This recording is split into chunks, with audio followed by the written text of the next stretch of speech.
Good morning everyone. Today we are going to discuss a very interesting topic in immunology, that is production of monoclonal antibody and its application. It's a very interesting topic, very easy to understand also. Okay, all these days whatever antibodies we discussed, meaning whenever an antigen enters into the body, you know that the immune system get activated and antibodies will be synthesized. And the antibodies which are synthesized in our body, they are called as the polyclonal antibody. Why it is called as polyclonal antibody, I will tell you now. Because you know that when an antigen enters into the body, the antigen will have several epitopes, right? What are epitopes? The portion of the antigen which will be binding to the antibody is called as the epitope. So one antigen, this is one bacteria. This particular bacteria will have several epitopes. Okay, when this antigen enters into the body, each epitope will, or the entire bacteria will undergo processing, and finally presentation happens, and you know that after the presentation B cell get activated and it will start producing the antibodies. Now when the antibody production happens, the antibody will be for each epitope. Okay, there are many epitopes, 1, 2, 3, 4, 5, 6. For each epitope, antibodies will be start producing, and those antibodies will bind with the antigen. Finally, once the antibody is produced, these antibodies enter into the serum. Wherever these bacteria are accumulated, there they go, bind there and neutralize the antigen or the bacteria or any foreign particle. The problem with this one is, this is very efficient, immune system is very efficient to produce the antibody, but the problem is it will take long time for the production of antibody. So whenever you have some disease, you know that your immune system will produce some of the antibodies, and the pathogenic organism will be eliminated from the system. But you cannot wait for a longer time. That means I told you already it will take 7 to 14 days of time period for the immune system to get activated. So you cannot wait for a longer time period for that infection to subside. So you have to go for some treatment. And say for example, whenever a person is getting bitten by a snake or any other poisonous insect, you go take them to hospital, and you know that you will be giving anti-venom injection. What do you mean by anti-venom? Those are antibodies. I told you already, under acquired immune response, those are antibodies which will bind to that particular snake venom. Okay, that is a kind of monoclonal antibody, you can say. Okay, so for various purposes we need an antibody which will be binding to a particular specific epitope. There are various applications for this monoclonal antibody. It is used for diagnosis any disease, from your normal viral infection, cancer, any infection, any other hormonal defect, anything can be detected with the help of the monoclonal antibody. So monoclonal antibody is used in diagnosis, it is used in therapeutic purpose. You can treat various diseases with the help of monoclonal antibody, which I will be discussing in the coming classes. And also monoclonal antibodies are used in industries for purification of some of the therapeutically important proteins. And you know that there are various methods for the purification, like filtration, centrifugation. So many steps are there in the downstream processing. But if you have a monoclonal antibody, you can overcome all those steps, and by a two-step method you can purify the pharmaceutically important products from the fermenter, the downstream processing. So okay, so it is used in purification of the protein, it is used in diagnosis, and it is also used in the therapeutic purpose, which we will be discussing in the coming classes. So for all these purposes, for whatever I told you now, for all these purposes you need an antibody which will be binding to a particular epitope of an antigen. Okay, that antibodies are called as the monoclonal antibody. So what are monoclonal antibody? Monoclonal antibodies are the homogeneous preparation of antibody which bind to a single epitope. Okay, so homogeneous preparation of antibody molecule with the same specificity. So when your body is synthesizing the antibody, you cannot say that all the antibody will have the same specificity. But when you prepare a monoclonal antibody by using a technology, hybridoma technology, you can very well say that all the antibodies will be binding to a particular epitope. That is what it is mentioned as same antigenic specificity. Okay, so what are monoclonal antibody? They are the homogeneous preparation of antibody with same antigenic specificity, which can be used for various purposes such as therapeutic purpose, diagnostic purpose, and for the purification of industrially and pharmaceutically important proteins. Okay, that is what monoclonal antibody is. Now we have to see the production process. It's a very easy process which already you have studied under this hybridoma technology. You would have studied in the second semester. I think in mapping you would have studied, but I am explaining it once again in with respect to this immunology. Okay, so now for the antibody production, what do you need for antibody production? You need a B cell, because B cell is the one which will be producing that antibody.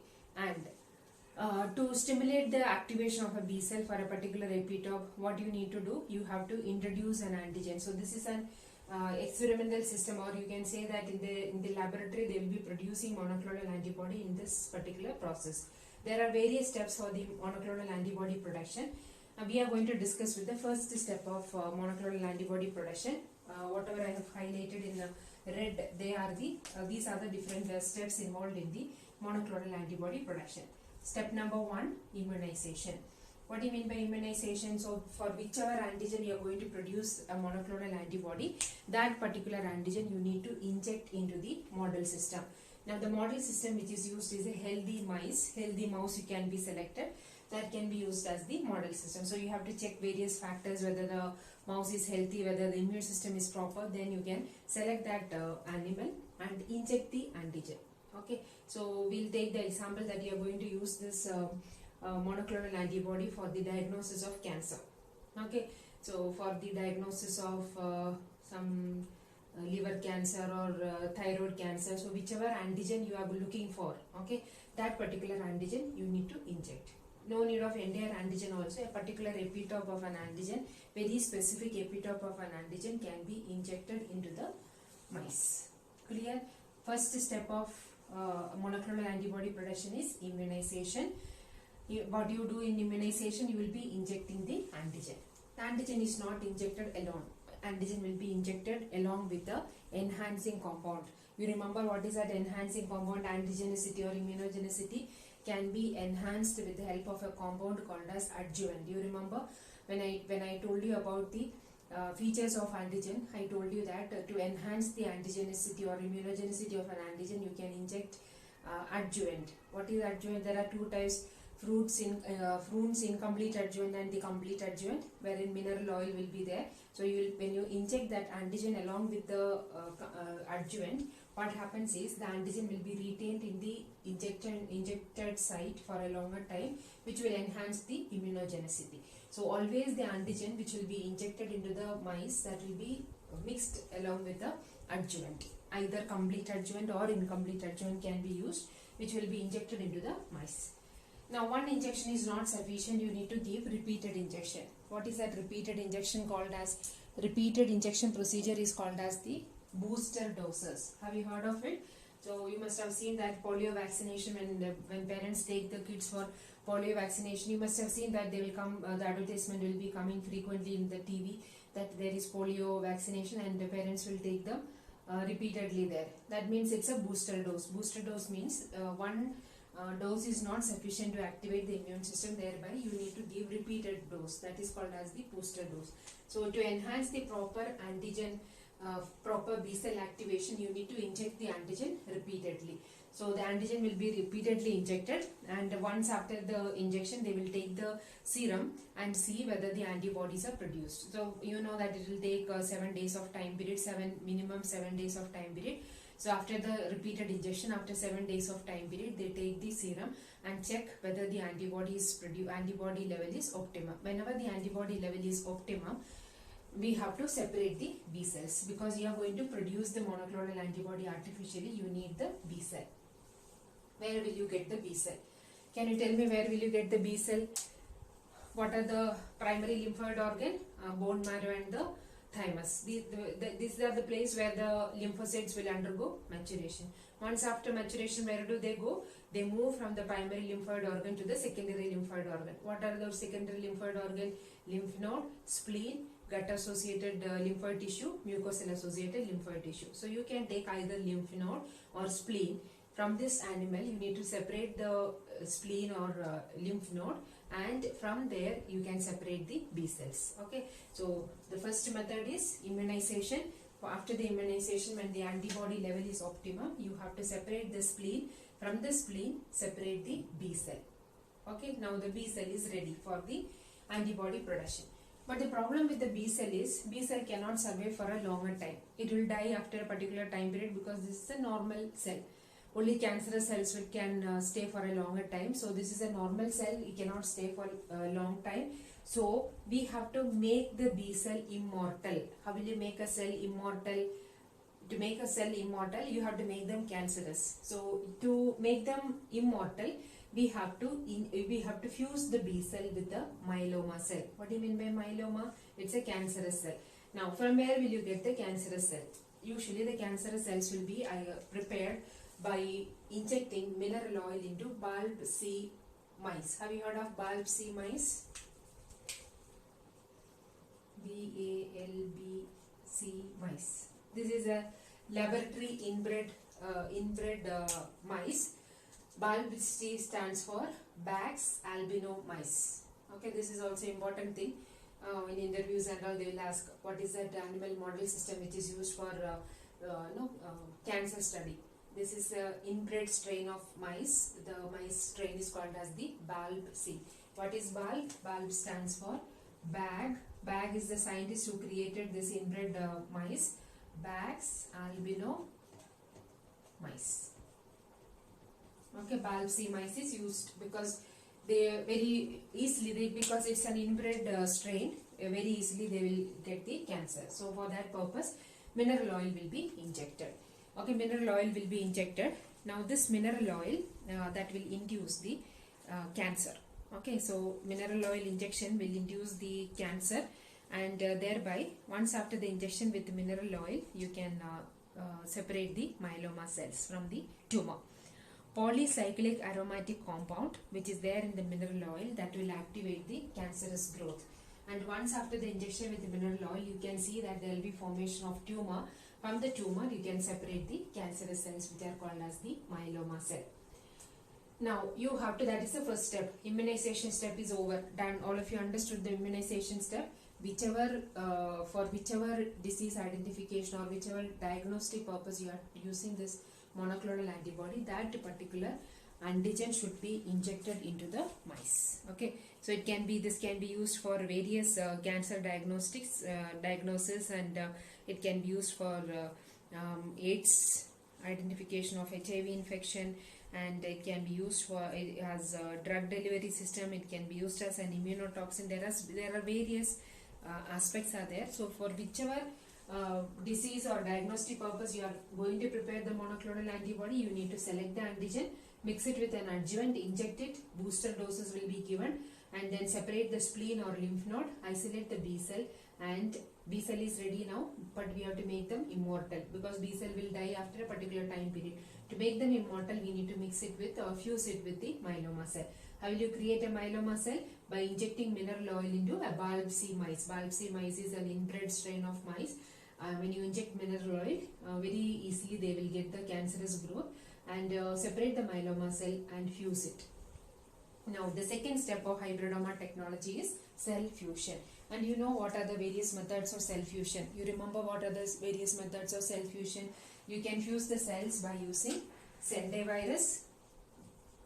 Cell fusion methods. Remember the cell fusion method? One, with the help of inactivated Sendai virus. Second one, by using polyethylene glycol or PEG. What is PEG? Polyethylene glycol. And the third one method is known as the electrofusion. So three methods are there for the fusion of B cell with the myeloma cell. Sendai virus, inactivated Sendai virus will be used. This will bind to the plasma membrane, create a cytoplasmic channel and fuse the cells. That is one method. Second method is with the help of polyethylene glycol. You know that this is the fusogen, a chemical which is used for the fusion, which is called as a fusogen. Or you can go for the electrofusion. Very mild electrical current will be given so that the cells will fuse and you get a hybridized cell. Okay. So once after the cell fusion, so you have to just mention about all the three methods which you have studied several times in the other classes also. So cell fusion, once the cell fusion is over, you cannot expect that all the 100% fused cells will be there. There will be unfused cells also. So this will be the mixed population after the cell fusion technique. You can see unfused B cells will be there, unfused myeloma cells will be there, and you will have a hybrid cell. Now the cell which is hybridized, we are calling them as hybridoma. Okay, so hybridoma is the fused cell. The technique is known as the hybridoma technology. The hybridized cell, that is the B and myeloma cell fused cell, is called as the hybridoma. Along with the hybridoma, you will have unfused cell. Which all unfused cell? Unfused B cell and unfused myeloma cell. But we don't want this unfused B cell and the myeloma cell. We need only the hybridoma. Now to select the hybridoma, you need to go for a selection technique which is called as the Hatt selection. This also you have studied, but I will be telling you again. It is like a revision for you. The method of selection of hybridized cell is called as the Hatt selection. Why is it called as Hatt selection? Because we will be preparing a media. The selection media consists of 3 components. What are the 3 components? H stands for hypoxanthine, A stands for aminopterin, T stands for thymidine. So we are preparing a media for the selection of hybridized cell or hybridoma. We have to prepare a media. What is that media? Hatt media. What is Hatt media?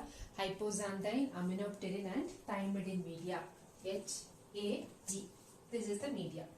So when you grow the cells in that media, the mixed population, unfused and fused cells are there. When you grow the cells in the Hatt media, you can see that only hybridized cells will be growing there. Now what is the principle behind this selection technique? That is what I am going to say now. This is very, very important. When you are writing the Hatt selection, the important aspect about the Hatt selection is the principle behind Hatt selection. Here we can see that below the B cell, I have written that they are HGPRT plus and TK minus. What does it indicate? It has one enzyme, HGPRT. What is HGPRT? Hypoxanthine, guanine, phosphoribosyl transferase. This is the enzyme which is there in the enzyme system which is there in the B cell. What is that? HGPRT, hypoxanthine guanine phosphoribosyl transferase. What is not there in B cell? They don't have TK. What is TK? Thymidine kinase. Okay, hypoxanthine, they are B cells are HGPRT plus and TK minus. So that means they have hypoxanthine guanine phosphoribosyl transferase, whereas they don't have thymidine kinase. Whereas myeloma cell, they are HGPRT minus. They don't have hypoxanthine guanine phosphoribosyl transferase, whereas they have thymidine kinase. This is plus for HGPRT. This is plus for TK. You remember these 2 enzymes, because the selection technique is completely based on the enzyme system. You are growing the cells in a media containing hypoxanthine, aminopterin and thymidine. So you can see that in the components are there in this particular enzyme system itself. Okay. Now when you grow the cells in a media containing hypoxanthine, aminopterin and thymidine, the first process what happens there is aminopterin that will block the nucleotide synthesis. Okay. So you know that mammalian cells synthesize nucleic acid into nucleotides in 2 pathways. What are the 2 pathways? One is known as the de novo pathway. Another one is known as the salvage pathway.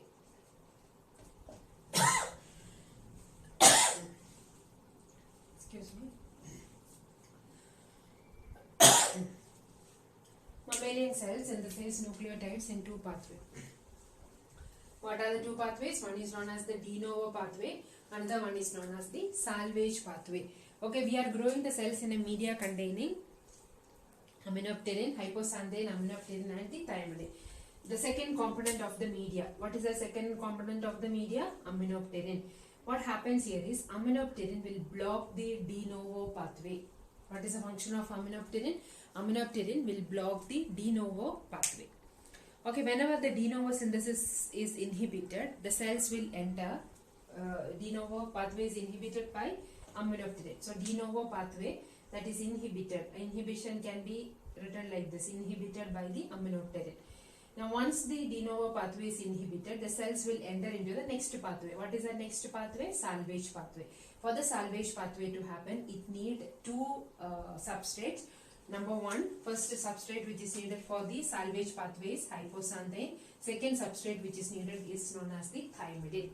Okay, hypoxanthine and thymidine is required for the salvage pathway to happen. For this substrate to convert into nucleotide, it need enzyme. Hypoxanthine will be converted to nucleotide with the help of hypoxanthine guanine phosphoribosyl transferase. Thymidine will be converted to nucleotide with the help of thymidine kinase. Now, myeloma cells, they don't have thymidine kinase, thereby it cannot survive there. And B cells, they don't have myeloma cells, they don't have HGPRT, thereby it cannot survive there. B cells, they don't have thymidine kinase, thereby it cannot survive in the Hatt media. Who is having both the enzyme system is present in which cell?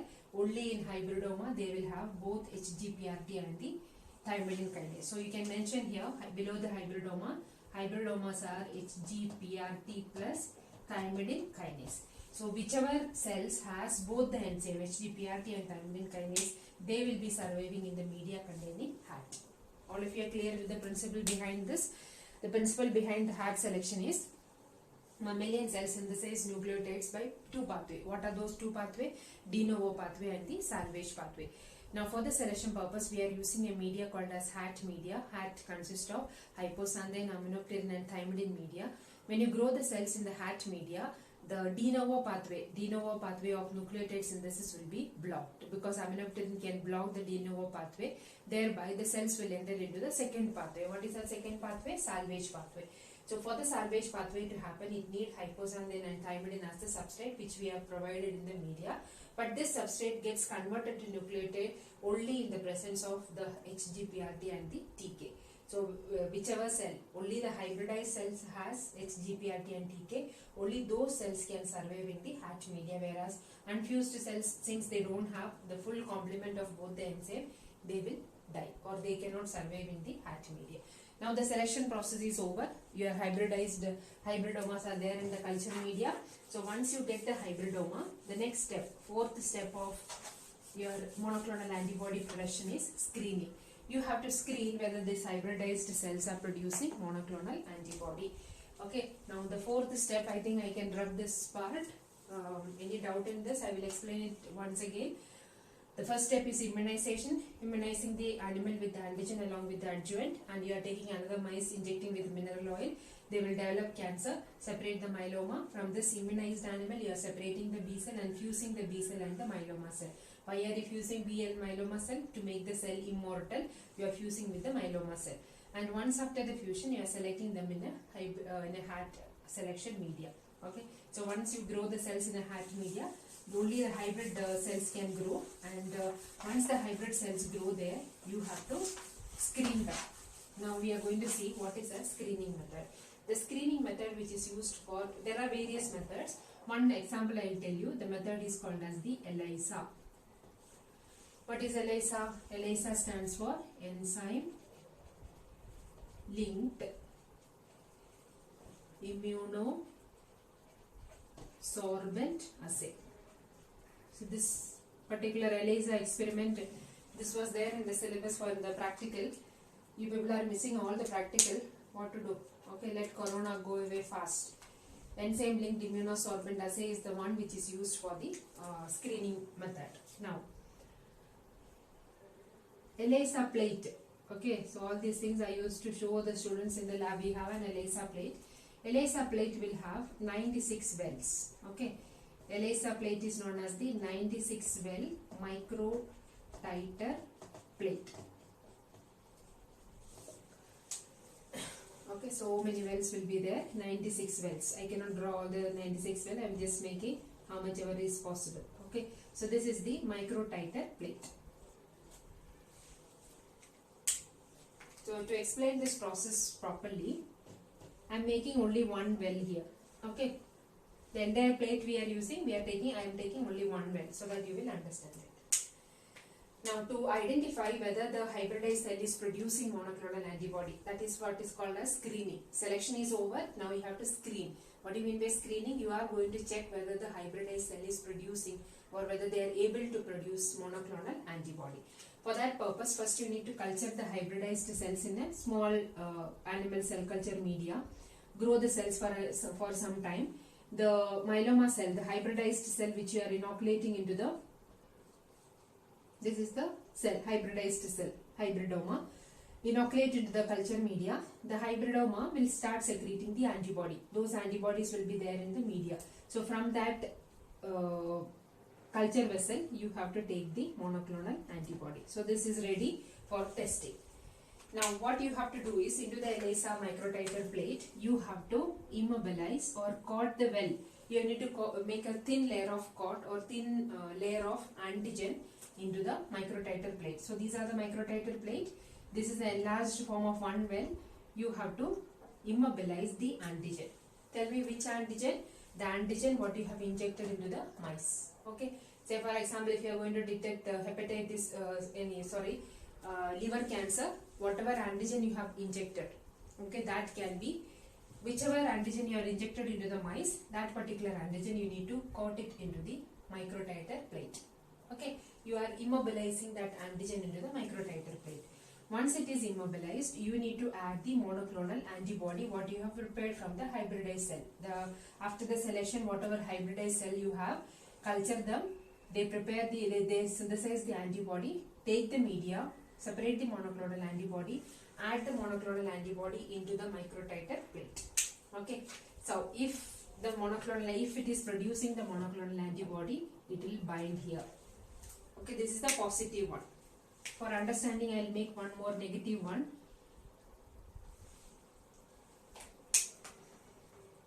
Okay, if the monoclonal antibody is not produced, the binding will not happen. Okay, now the next step is you have to add another antibody. Now the second antibody which is added here, it is called as a secondary antibody. In Western blotting, you have done all these things, similar process only. You will be using a secondary antibody which is coated with the enzyme. Now, into this microtiter plate, okay, microtiter plate is ready. The first well, it has bound. So when you add secondary antibody,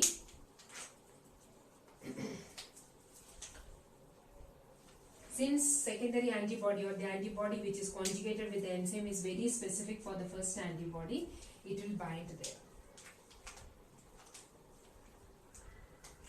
Okay, so the secondary antibody will bind here and it forms a complex. What is the complex? Antigen, primary antibody and secondary antibody. Now you need to add the substrate. What is the example? Usually which example will take? The antibody which is conjugated with an enzyme, HRP. What is HRP? Horseradish peroxidase. So this is the secondary antibody, it is conjugated with HRP. So after adding HRP conjugated antibody, you have to add the substrate. What is the substrate? TMB-H2O2. What is the reaction? TMB-H2O2, when you add, reaction happens between the enzyme and the substrate. What is TMB? Tetramethyl benzidine hydrogen peroxide. The reaction is, first reaction is with H2O2. HRP reacts with H2O2 and releases water and nascent oxygen. Now what is the next reaction? The nascent oxygen react with TMB and it forms TMB oxide. Due to the formation of TMB oxide, you can see in the microtiter well, you can see a blue color formation. If you can see in the microtiter plate, you can say that this hybridized cell is producing the monoclonal antibody. In case if it is not producing the monoclonal antibody, you cannot see that blue color here, because if the binding is not there, there are several washing steps also. You know, in Western blotting you did the same thing. After adding the antibody from the hybridized cell, you have to leave it for some time, wash the well, and then you are adding the secondary antibody. Again you will be washing it. If it is not bound to the antigen, when you do the washing step, these antibodies will be eliminated, and when you add the substrate, reaction will not happen. If it is bound to the antigen, then the reaction happens and you can see a blue color there. If blue color is there in the microtiter plate, you can say that this hybridized cell or hybridoma is producing monoclonal antibody for that particular antigen what you have injected. Okay, so if that result is negative, then you have to repeat the hybridoma technology once again to produce the antibody, monoclonal antibody. So this is how screening is done. Now once the screening is done, the last step of hybridoma technology is cloning and propagation. There are different methods of cloning and separation, cloning and propagation. For cloning and propagation, one method is once the hybridized cell is ready, you can introduce that hybridized cell into the peritoneal cavity of mice. Okay, so peritoneal cavity, you know, I think very well what is peritoneal cavity. That is a space between the organ. So you have to introduce the hybridized cell into the peritoneal cavity. In the peritoneal cavity, there will be a fluid called as ascites fluid. ASCITES, ascites fluid will be there. So when you introduce the hybridized cell there into the peritoneal cavity of mice, hybridized cell will secrete the antibody, and those antibodies will be there in the ascites fluid.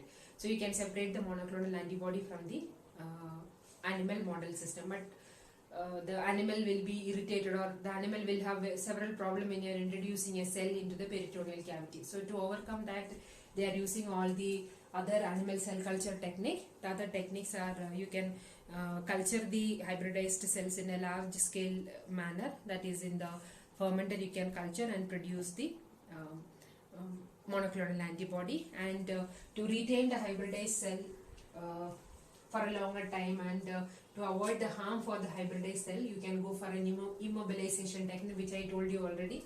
You can immobilize the cell and propagate it so that they will be able to produce large amount of monoclonal antibody. So these are the methods. One is culturing in large scale. You can go for encapsulation, or you can introduce into the peritoneal cavity of the animal model system. But that is nowadays, these days, they are not doing that because that's harmful for the animal. The best method is culturing the hybridized cell and produce the monoclonal antibody. Now the monoclonal antibody is ready. Now you can use this monoclonal antibody for treating or for various purposes. What are the various purposes? We can use it for diagnostic purpose, you can use it for therapeutic purpose, and also you can use it for the purification of protein, which we'll be discussing in the coming classes. I think all of you are clear with the process of monoclonal antibody production. What are the major steps? Immunization. Once after immunization, there is cell fusion, then selection, then fourth step is screening, and the fifth step is cloning and propagation. All are clear with the screening? You have to take an ELISA microtiter plate, conjugate with the antigen. Which antigen? The antigen what you have injected into the animal. Same antigen you need to immobilize into the microtiter plate, and then add the monoclonal antibody which is synthesized by the hybridized cell. Add it there and then leave it for some time for the binding antigen antibody complex formation. Then you add the secondary antibody which is conjugated with the enzyme, and then add the substrate. Reaction happens, and if blue color or whichever color, depends on the enzyme, color can vary, and depends on the substrate, the color varies. Whichever, if color formation is there, you can very well say that the hybridized cell is producing the monoclonal antibody for that particular antigen. So once the screening is done, you can clone it. What do you mean by cloning? Making multiple copies of the hybridized cell by doing the animal cell culture technique, and propagate it. Propagating means producing more level. That is possible by the large scale animal cell culture technique, and produce the monoclonal antibody. And those monoclonal antibody can be used for various purposes, which we will be discussing in the coming class, tomorrow's class. Okay, please go through that, and any doubts you can ask me. Thank you.